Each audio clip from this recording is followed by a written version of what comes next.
Good evening students. जय श्री कृष्णा, राधे राधे। कैसे हैं आप सभी? देखिए बच्चों, समर्पण बैच की अपनी जो क्लास है, क्लास 12th अकाउंटेंसी के लिए, ये अपना एक कंप्लीट कोर्स बैच चल रहा है यूट्यूब पर। इंग्लिश मीडियम और हिंदी मीडियम दोनों स्टूडेंट्स के लिए एप्लीकेबल है। और एनसीईआरटी बेस्ड ये अपना बैच है, जो सीबीएसई और स्टेट बोर्ड के स्टूडेंट्स के लिए भी वेरी यूजफुल है। तो चलो स्टार्ट करते हैं आज की क्लास। देखिए, आज की इस क्लास में हमारा जो चैप्टर नंबर 2 चल रहा है, admission of partner, reconstitution of partnership form, इसका ये लेक्चर नंबर 5 है बच्चों। और आज की इस क्लास में हम एक बहुत ही इंपॉर्टेंट टॉपिक डिस्कस करने जा रहे हैं, valuation of goodwill. Important concepts and formulas अपन इसके अंदर डिस्कस करेंगे। और आज की जो क्लास है ना, वो बहुत ही इंपॉर्टेंट होने वाली है, इसलिए इस क्लास को आप एंड तक जरूर देखिएगा। ठीक है, बीच में स्किप मत कीजिएगा, अदरवाइज आपको कॉन्सेप्ट समझ में नहीं आएंगे। आज की क्लास अच्छे से समझ में आएगी तो कल की जो अपनी क्लास होगी वैल्यूएशन ऑफ गुडविल के प्रैक्टिकल क्वेश्चंस अपन सॉल्व करेंगे, तो वो अपने को अच्छे से समझ में आएंगे। ठीक है, तो आज की क्लास को आप बहुत ही अच्छे से देखेंगे और एंड तक देखेंगे इस क्लास को। आज की जो अपनी क्लास है उसमें हम वैल्यूएशन ऑफ गुडविल की बात करेंगे, जिसमें हमारा average profit method, super profit method और कैपिटलाइजेशन मेथड की अपन बात करेंगे। कंप्लीट थ्योरी कॉन्सेप्ट आज अपन पढ़ने वाले हैं और इंपॉर्टेंट फॉर्मूलाज भी अपन डिस्कस करेंगे। ठीक है, तो चलिए स्टार्ट करते हैं आज की क्लास।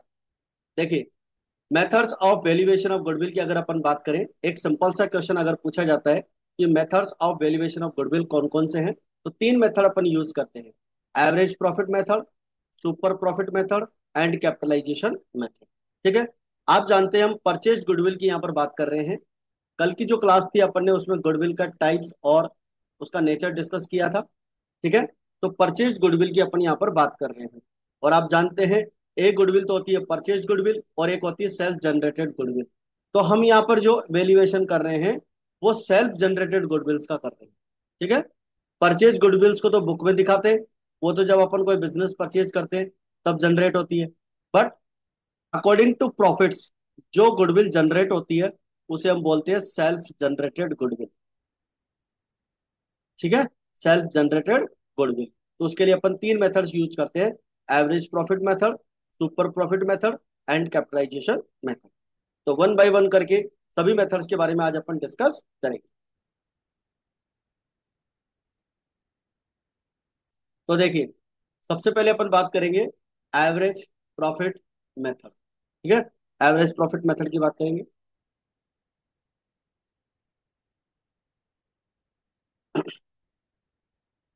एवरेज प्रॉफिट मेथड का डिस्क्रिप्शन है: under this method average profit is determined in two ways. यानी कि इसके अंदर हम एवरेज प्रॉफिट्स को दो तरह से देखते हैं, एक तो सिंपल एवरेज और एक वेटेड एवरेज प्रॉफिट। ठीक है, सिंपल एवरेज प्रॉफिट्स क्या होते हैं? आपको लास्ट 4 ईयर्स के प्रॉफिट दे रखे होंगे। ठीक है, और उन 4 ईयर्स के प्रॉफिट्स को या 5 ईयर्स के प्रॉफिट्स को जो भी आपको दे रखे हैं, उन प्रॉफिट्स का अपन टोटल कर लेंगे।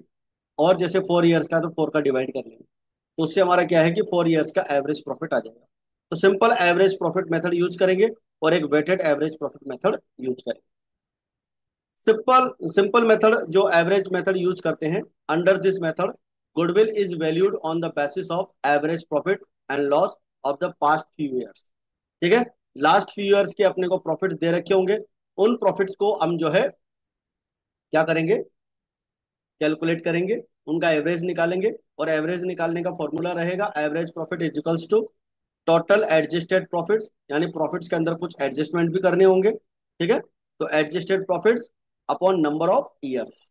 तो नंबर ऑफ ईयर्स का अपन डिवाइड करेंगे, उससे हमारे एवरेज प्रॉफिट्स का जो टोटल आया है उसमें डिवाइड करेंगे तो हमारे एवरेज प्रॉफिट्स आ जाएगा। ठीक है, तो फॉर्मूला आपको याद रखना है, total adjusted profits upon number of years. तो ये मेथड अपन इसके अंदर यूज करते हैं और हमारा सिंपल एवरेज मेथड इसके अंदर आता है। इसके बाद में एवरेज प्रॉफिट निकालने के बाद में इसके अंदर कुछ एडजस्टमेंट करना होता है। सबसे पहले आप एवरेज प्रॉफिट निकाल लेंगे ये फॉर्मूला यूज करके। इसके बाद में एक्चुअल एवरेज प्रॉफिट निकाला जाता है। कई बार एवरेज प्रॉफिट निकालने के बाद उसमें पार्टनर्स के रेमुनरेशन होते हैं, सैलरी कमीशन वगैरह अपने को गिवन होता है क्वेश्चन में, तो वो भी अपने को माइनस करना होता है। उससे हमारा प्रॉफिट जो है एवरेज प्रॉफिट, वो बन जाता है एक्चुअल एवरेज प्रॉफिट। और एक्चुअल एवरेज प्रॉफिट निकालने के बाद हम गुडविल का फॉर्मूला अप्लाई करते हैं।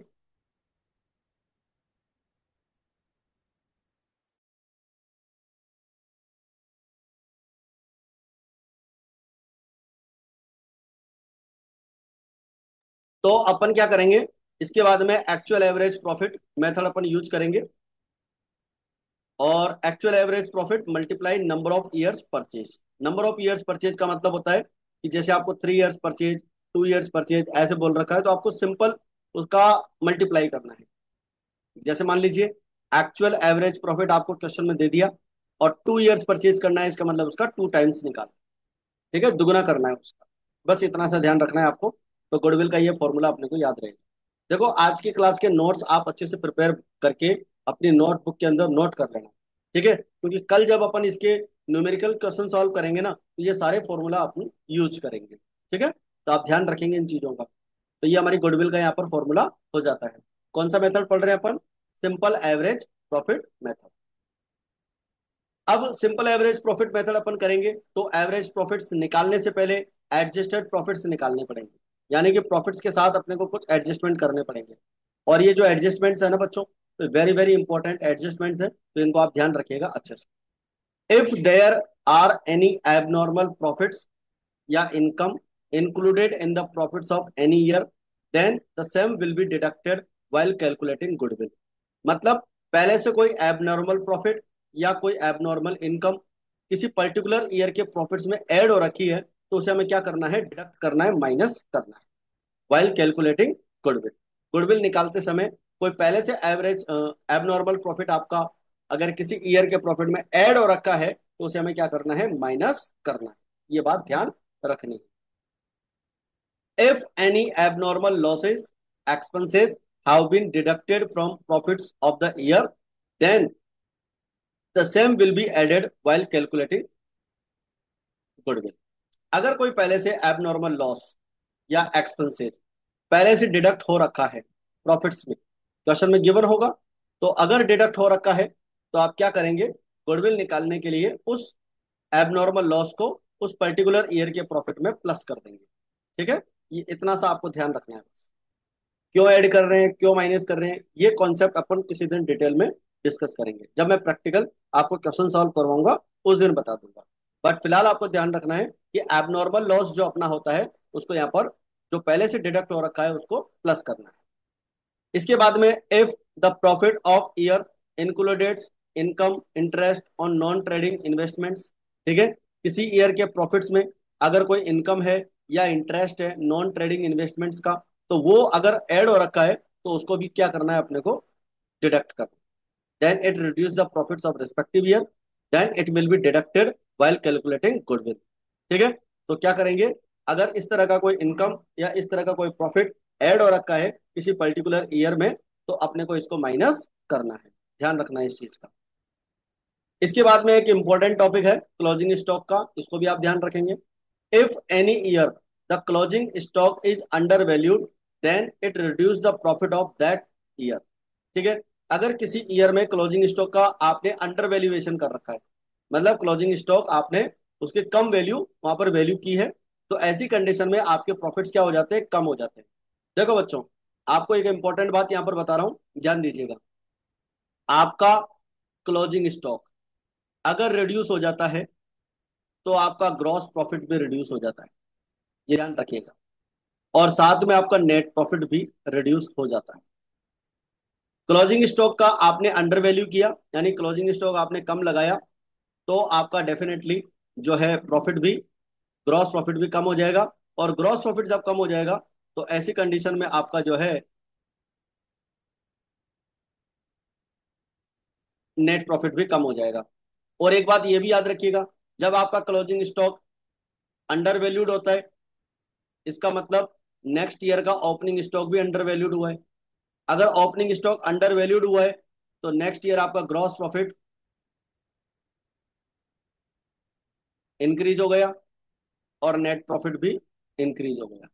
ये आपका यहाँ पर जो है ओपनिंग स्टॉक है। Opening stock. ये सेम सिचुएशन होती है।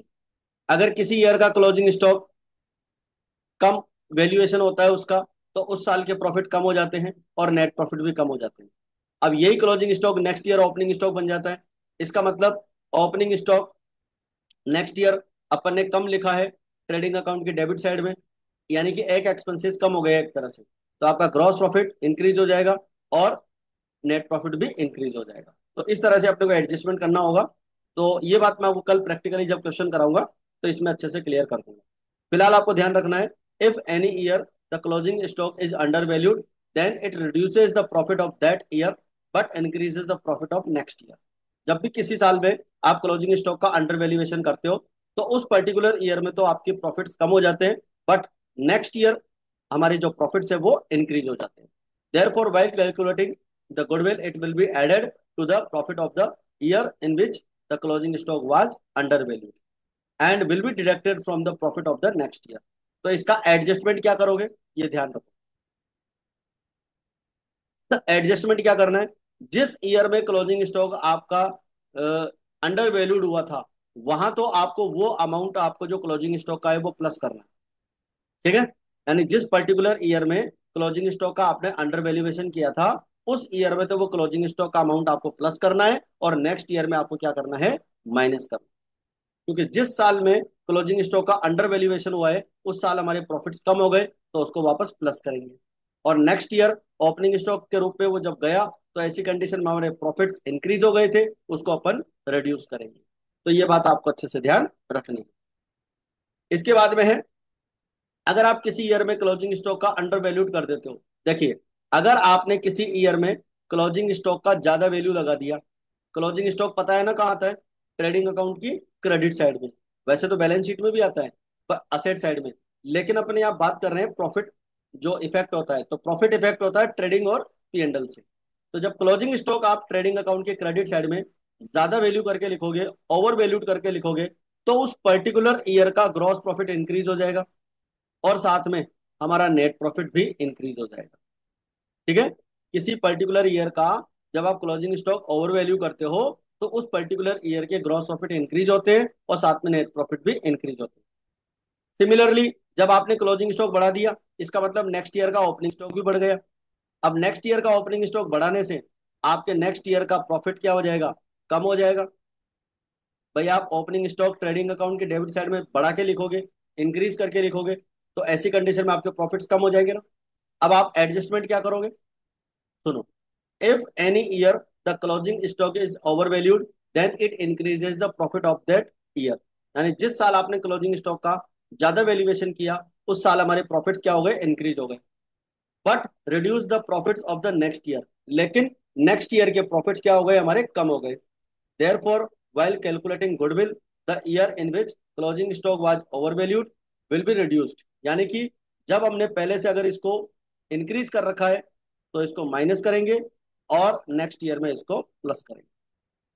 क्योंकि आपने यहाँ क्लोजिंग स्टॉक का वैल्यू ज्यादा बढ़ा रखा है तो प्रॉफिट्स इंक्रीज हो गए, तो आप उस क्लोजिंग स्टॉक की वैल्यू को यहाँ पर क्या करोगे, माइनस करोगे जब गुडविल का वैल्यूएशन करेंगे उस टाइम पर, और नेक्स्ट ईयर में इसको प्लस करेंगे। तो ये एडजस्टमेंट आपको ध्यान रखना है। बाकी प्रैक्टिकली जब अपन कल इसको डिस्कस करेंगे क्वेश्चन के अकॉर्डिंग तो ये वहां पर क्लियर हो जाएगा। इसके बाद में आता है बच्चों हमारा एक इंपॉर्टेंट टॉपिक जो यहाँ पर ध्यान रखना है, द इम्पैक्ट ऑफ इंक्रीजिंग और decreasing in the valuation of closing stock is seen over a period of 2 years.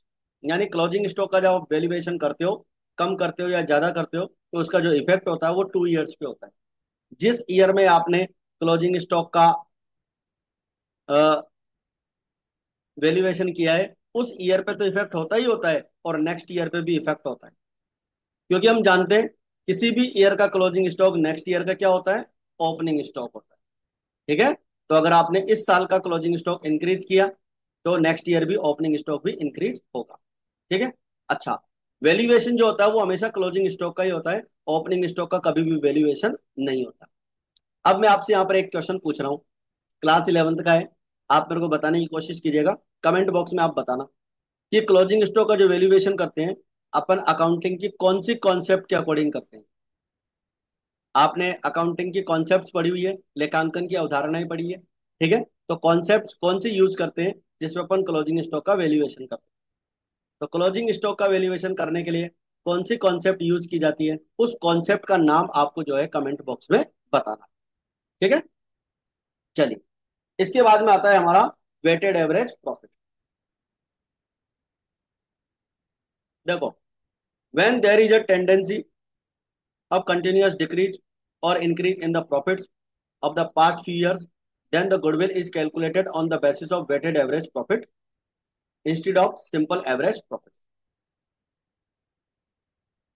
मतलब इसका क्लियर है कि अगर किसी साल में प्रॉफिट जो दे रखे हैं वो या तो कंटिन्यूसली डिक्रीजिंग ऑर्डर में है या फिर इंक्रीजिंग ऑर्डर में है, दोनों में से किसी भी ऑर्डर में अगर वो हैं, तो यहाँ पर हम average profit, simple average profit की जगह वेटेड एवरेज प्रॉफिट यूज करते हैं। इस मेथड में क्या करते हैं, the profits of each year are given weights and then multiplied. ठीक है, अपन इसमें हर ईयर के प्रॉफिट्स को वेट यहाँ पर देते हैं, यानी कि उसको भार प्रदान करते हैं, और उसके बाद में प्रॉफिट से उसको मल्टीप्लाई करते हैं और मल्टीप्लीकेशन का टोटल कर लेते हैं, प्रोडक्ट का टोटल कर लेते हैं। फिर फॉर्मूला यूज करते हैं प्रोडक्ट करने के बाद में। देखो, आपको प्रॉफिट दे रखे होंगे, फिर आप वेट लेंगे और फिर उसके बाद में प्रॉफिट्स को वेट से मल्टीप्लाई कर लेंगे तो आपका प्रोडक्ट बन जाएगा। ठीक है, दोनों को क्या कर लेंगे, मल्टीप्लाई कर लेंगे। तो ये जो हमारा total of product of profits है वो यही है। ठीक है, वेट से मल्टीप्लाई करने के बाद में total of product of profits, और टोटल ऑफ वेट का अपन उसके अंदर क्या कर देंगे, डिवाइड कर देंगे। तो ये हमारा फॉर्मूला हो जाता है वेटेड एवरेज प्रॉफिट निकालने का। और गुडविल का formula, simple weighted average profit को नंबर ऑफ ईयर्स परचेज से क्या कर देंगे, मल्टीप्लाई कर देंगे, तो उससे हमारी क्या आ जाएगी, गुडविल आ जाएगी। ठीक है, इसके बाद में नेक्स्ट लेते हैं सुपर प्रॉफिट मेथड। देखिए, सुपर प्रॉफिट मेथड में क्या होता है, if the firm earns more profit than normal profit. जब भी कोई फर्म नॉर्मल प्रॉफिट से ज्यादा प्रॉफिट अर्न करती है तो उसे हम बोलते हैं सुपर प्रॉफिट। ठीक है, नॉर्मल प्रॉफिट से ज्यादा प्रॉफिट अर्न करने को बोलते हैं super profit. The difference between the actual average profit and normal profit of the business is called super profit. यानी कि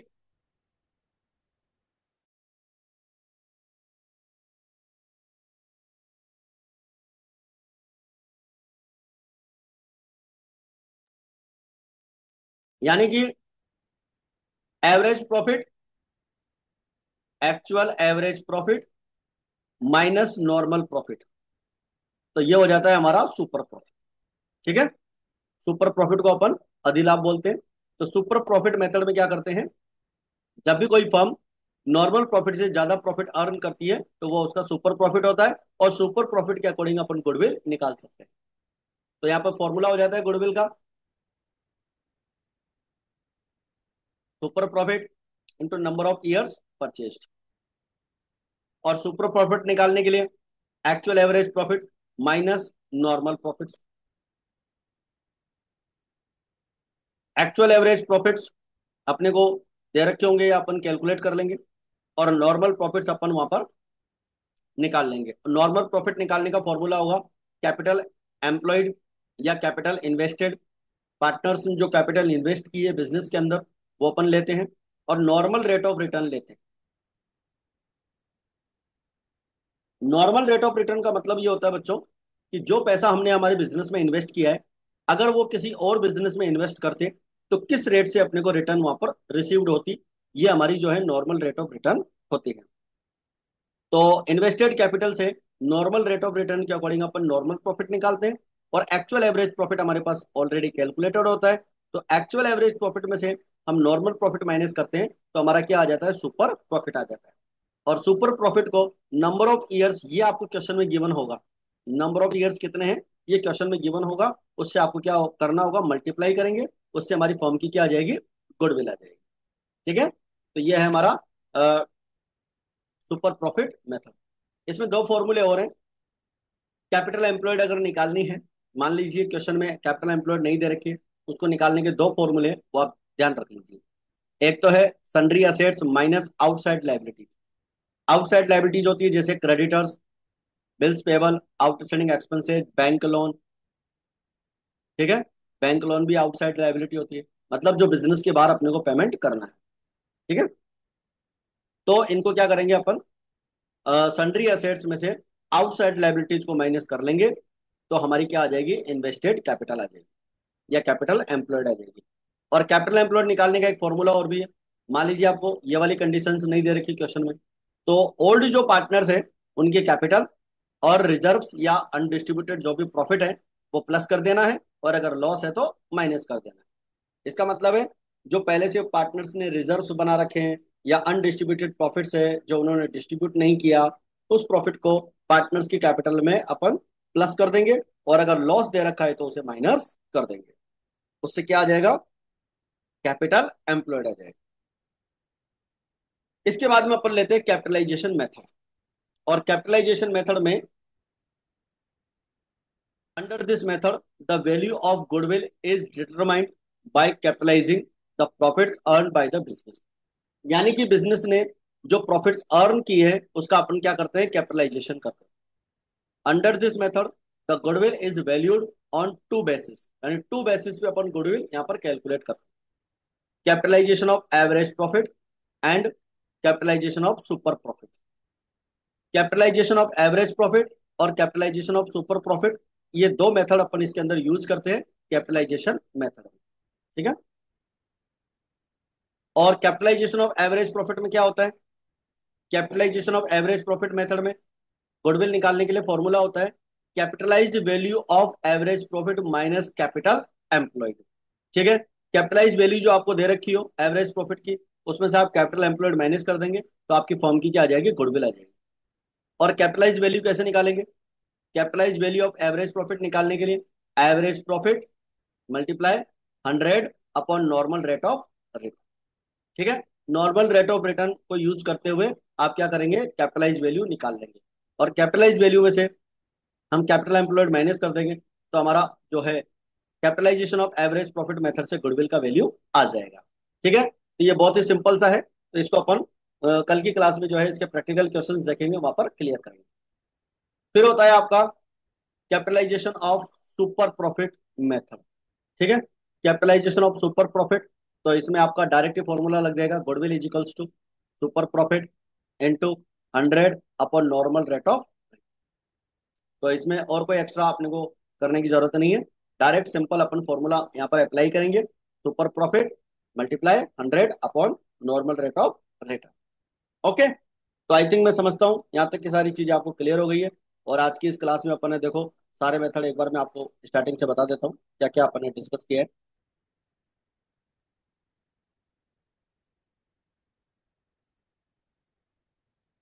देखिए, आज की क्लास की जो अपने टॉपिक्स थे वैल्यूएशन ऑफ गुडविल के, गुडविल की थ्योरी में आपको कल की क्लास में कंप्लीट सिखा चुका हूँ, कंप्लीट सारी थ्योरी मैंने आपको बता दी है, नोट्स आपने बना लिए होंगे कल के लेक्चर के। ठीक है, लेक्चर नंबर 5 अपना आज का है। 1 से लेके 4 तक के लेक्चर्स अगर आपने नहीं देखे हो तो आप जरूर से देखना, प्ले लिस्ट का लिंक आपको इस वीडियो डिस्क्रिप्शन बॉक्स में मिल जाएगा।